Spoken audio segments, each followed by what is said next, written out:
Moi, c'est Noufou Sissao, sculpteur fondeur d'art de métier.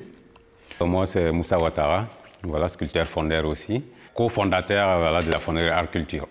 Et la fonderie se trouve à Dourdan, et dans la zone de Vaubesna.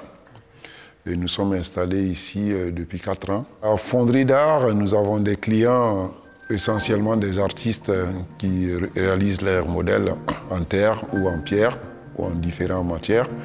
Et nous avons aussi des galeristes, nous avons aussi des villes qui nous font des commandes pour des espaces publics.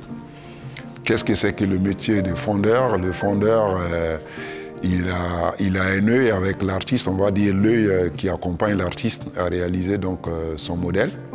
Donc c'est un partage entre l'artiste et nous. Ça fait partie de nos métiers.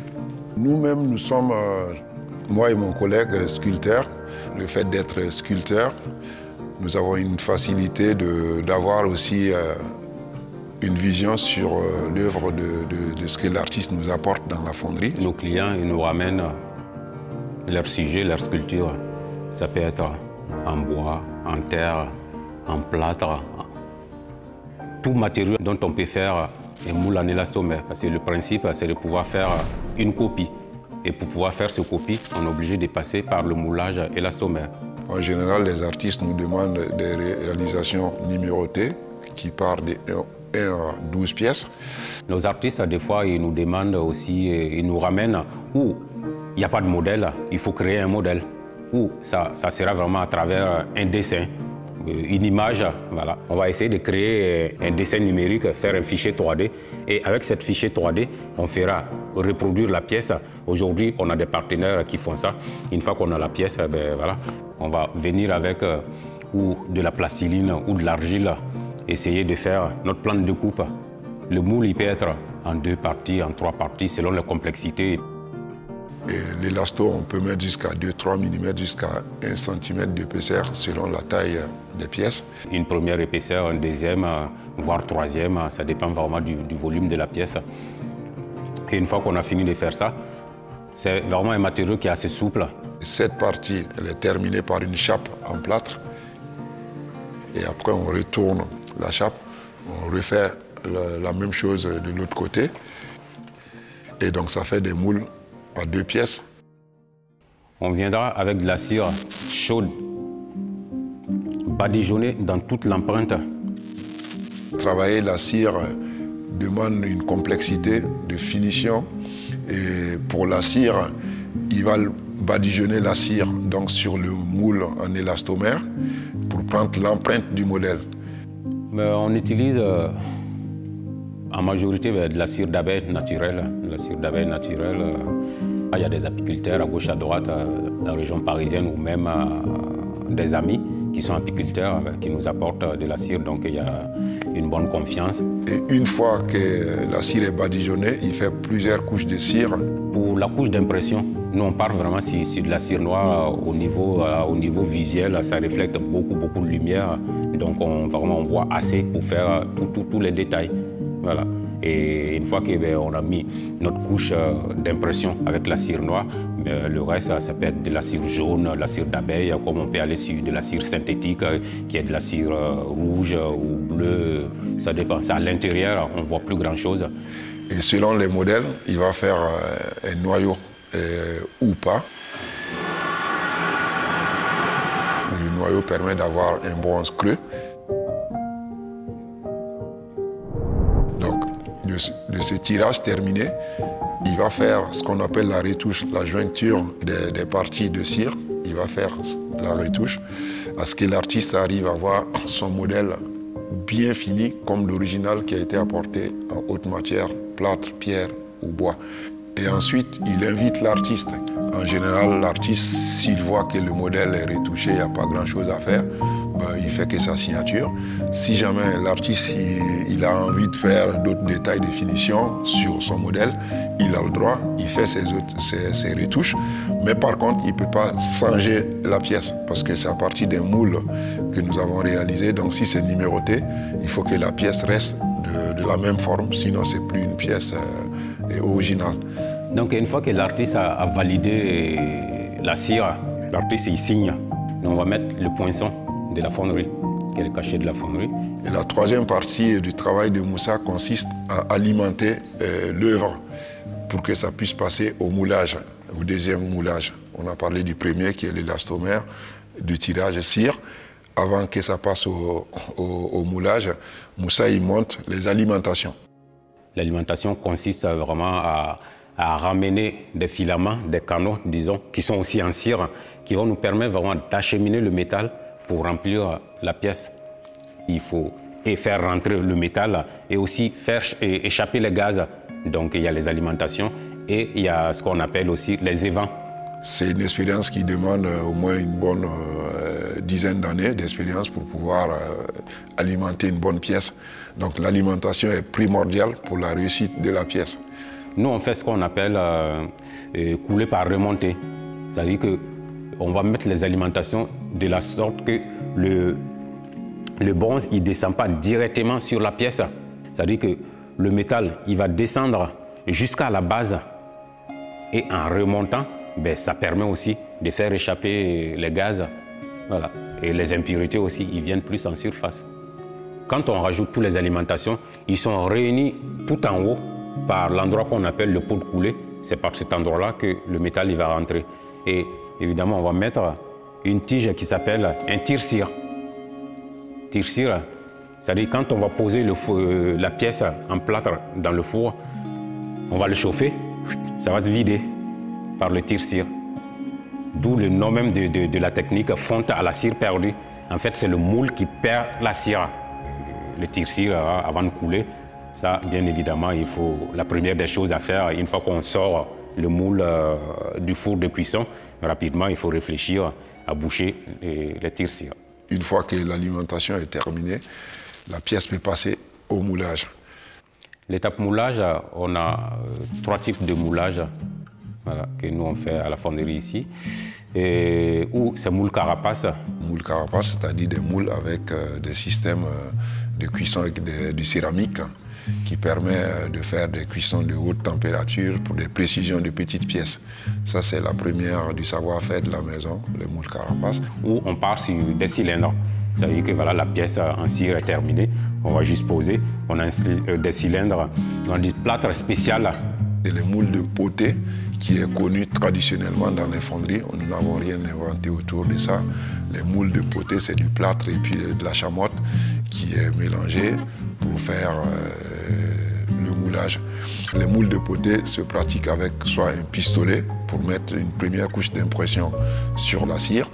On va venir pulvériser du plâtre réfractaire en laissant vraiment l'extrémité du pot de coulée et l'extrémité du tire-cire qui ne soient pas recouverts et aussi l'extrémité de l'évent ne seront pas recouverts de plâtre. Et après, on ramène manuellement du plâtre en épaisseur importante selon la taille de la pièce. La cire se retrouve bien entourée de plâtre et on met de l'armature sur le plâtre. On remet du plâtre sur les armatures et donc ça fait un moule de poté terminé. Et donc le moule il est prêt à passer au four, quoi.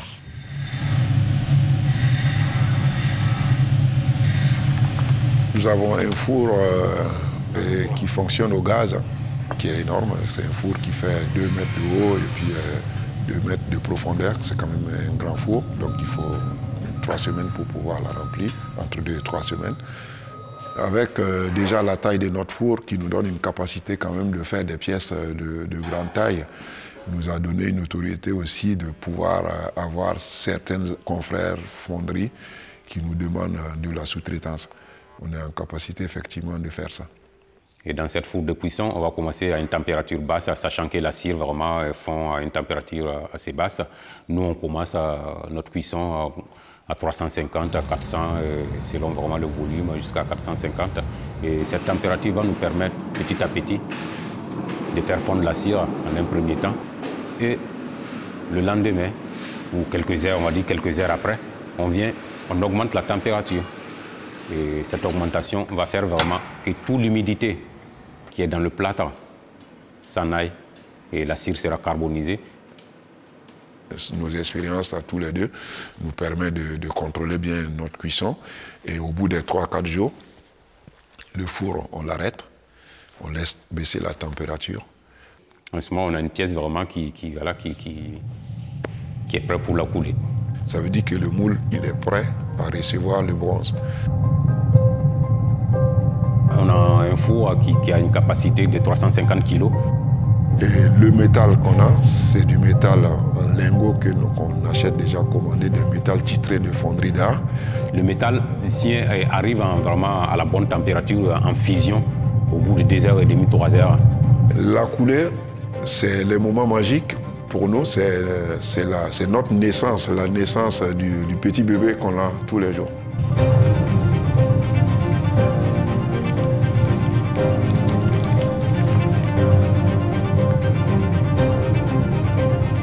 Chacun sait ce qu'il faut faire. Sans trop se parler, on communique, on se comprend. À peine tu regardes l'autre, tu sais ce que tu dois faire. C'est un métier qui est dangereux, aussi fascinant de voir le métal en fusion. Voilà, l'équipe, on est là, on est calé. La fonte, on sait que c'est dangereux. Et il n'y a pas d'erreur à faire sans se parler. Voilà, ça se passe bien. Pour moi, c'est le plus beau métier du monde. Voilà.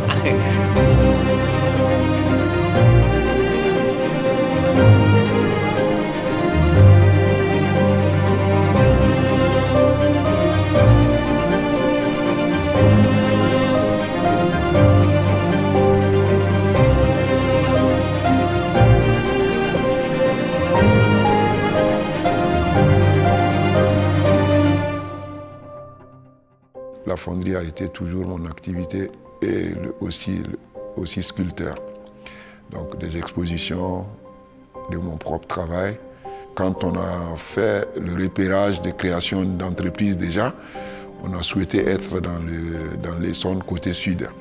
Donc du coup, en région parisienne, on a commencé à chercher de bouche à oreille, à gauche à droite de nos connaissances. On a été tombé sur le charme de la ville de Dourdan, à savoir le château, à savoir l'environnement, la forêt aussi. Par rapport à tout ce qu'on avait visité auparavant, on s'est dit, mais attends, qu'est-ce qu'il faut faire là? On s'est dit, bon, cette ville est quand même bien pour la vie de notre entreprise. Il y a tout qui collait, quoi. Il y a tout qui collait, et pour nous, et pour les enfants, ce cadre de vie-là, rien de tel. Rien de tel, c'est Dourdan. Le cadre de vie déjà, ça nous convient. On a des artistes qui viennent de loin, Orléans, des autres villes, et même d'Europe, des artistes qui sont venus depuis l'Allemagne pour travailler avec nous, des artistes venus de la Belgique. On a quand même reçu des artistes venus de l'Europe, mais essentiellement la majorité de nos artistes, c'est des artistes qui sont dans l'Essonne et la région parisienne.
Une fois que le lavage est terminé, on passe donc à la ciselure. La ciselure, c'est tous les détails où on a mis les alimentations pour pouvoir couler la pièce, qui est coupée à la meuleuse et avec de l'air comprimé, avec des différents outils, des limes, appareils de soudure. On travaille sur tout l'ensemble de la pièce pour le modeler de telle sorte que ça soit de la même façon que l'artiste a apporté son original, que ça soit parfait. Voilà. C'est le côté ciselure qui prend beaucoup de temps aussi, parce qu'il y a beaucoup de détails à respecter sur l'original de l'artiste. On dit la plupart du temps, il y a 60% du temps de travail qui peut se passer sur les pièces à la ciselure. Tout le reste du temps, ça passe sur la cire, la patine et le moulage, quoi. Quand c'est ciselé et terminé, une fois que c'est validé par l'artiste, on met les poinçons de la fonderie de scie, c'est-à-dire la marque de fabrique de la fonderie, plus la numérotation, on passe à la couleur. L'étape patine a donné la couleur définitive sur la pièce. Et c'est vraiment, on va dire, le terminus. C'est vraiment un côté qui est primordial. Parce que comme vous l'avez constaté, le bronze est d'une couleur jaunâtre qui est un alliage de cuivre et d'étain, donc qui fait le jaunâtre du bronze. Et maintenant, les artistes, la plupart, patinent leurs pièces pour donner une couleur. Pour une belle pièce, on ne la voit plus de la même manière quand c'était brut, quand c'était ciselé. Donc une patine peut vraiment changer complètement même l'expression artistique de la pièce. Donc vraiment ce choix-là est important pour beaucoup mettre la pièce en valeur. La patine aussi, c'est toute une cuisine. On le fait à la chauffe. Donc c'est pas comme si c'est de la peinture à froide que l'artiste peut le faire lui-même sur sa pièce. La patine du bronze, c'est du chalumeau chauffé sur le bronze qui monte à 80 degrés environ, ou à 120 selon les couleurs pratiquées, au pinceau, avec des différents produits. Et ça, c'est aussi l'importance du savoir-faire de la maison. Patiner à chaud, c'est des patines qui sont plus résistantes dans le temps. On a du polymiroir, on a du bronze, on va dire blanchi, on a du bronze modelé. Donc toutes sortes de patines aussi ne peuvent pas aller avec tout état de surface. Les couleurs, on peut faire pas mal de couleurs. Il peut y avoir du jaunâtre, il peut y avoir du bleu nuancé, du bleu de mer, tas de couleurs. Nous avons des palettes de couleurs qui peuvent être indiquées aux artistes. Quasiment toutes les couleurs, oui, quasiment. Du jaune vif ou rouge, bien sûr, des artistes contemporains vont demander ce genre de couleurs. Donc encore une place qu'on donne à l'artiste, c'est aussi notre valeur ici. L'artiste est vraiment chez lui. C'est lui qui décide, c'est lui qui voit ses couleurs, c'est lui qui pense à ses cires, c'est lui qui nous guide, nous. On ne se permet pas à jouer avec l'œuvre de l'artiste à l'absence de l'artiste. La pièce que vous voyez là, c'est le couple. C'est ma synthèse du couple qui est l'un à côté de l'autre, l'un contre l'autre, l'un dans l'autre. Et en même temps, chacun, ce sont des individus différents. Cette pièce-là, le couple, elle est agrandie 2 fois. Aujourd'hui, la modernité, on va dire, qui fait partie de l'avenir de la fonderie d'art, l'agrandissement par 3D ou même la modélisation par 3D. Donc cet agrandissement, cette modélisation 3D, ça rapporte un plus. Et après, ça passe entre les mains de la fonderie Art Culture. Je trouve que la sensualité du bronze, c'est quelque chose... On est immédiatement attiré et on a envie de caresser la pièce. Et nos artistes, jusque-là qu'on a réussi ici, nous avons partagé un savoir-faire technique ensemble qui fait que l'artiste revient.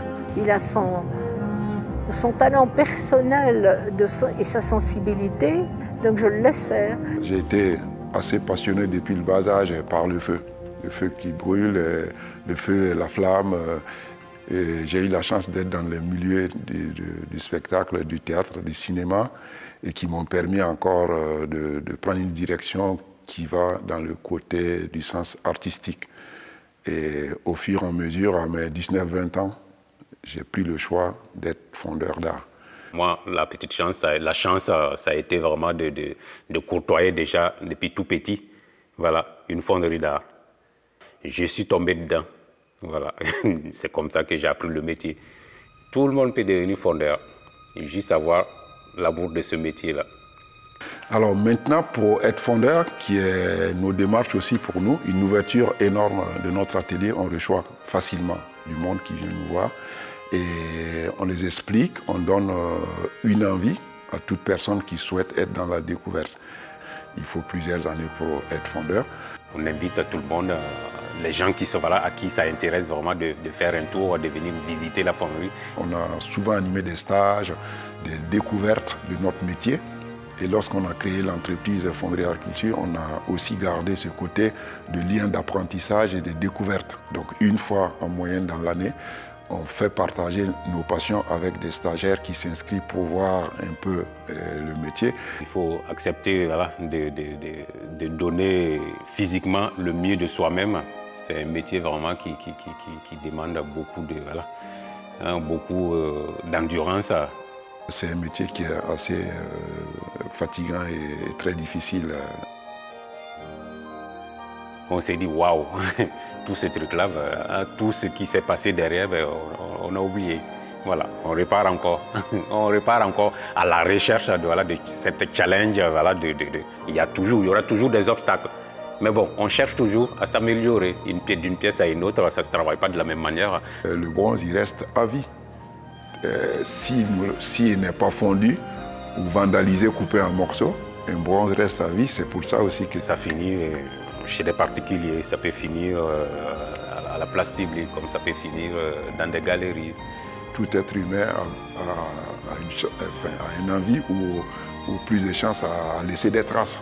Et pour nous, ce métier est évidemment un bonheur parce que le bronze, quand on termine et que c'est réalisé qu'il est dans le domaine public ou chez quelqu'un ou dans des musées, on sait que ça fait des traces de la vie qui restent pour l'éternité.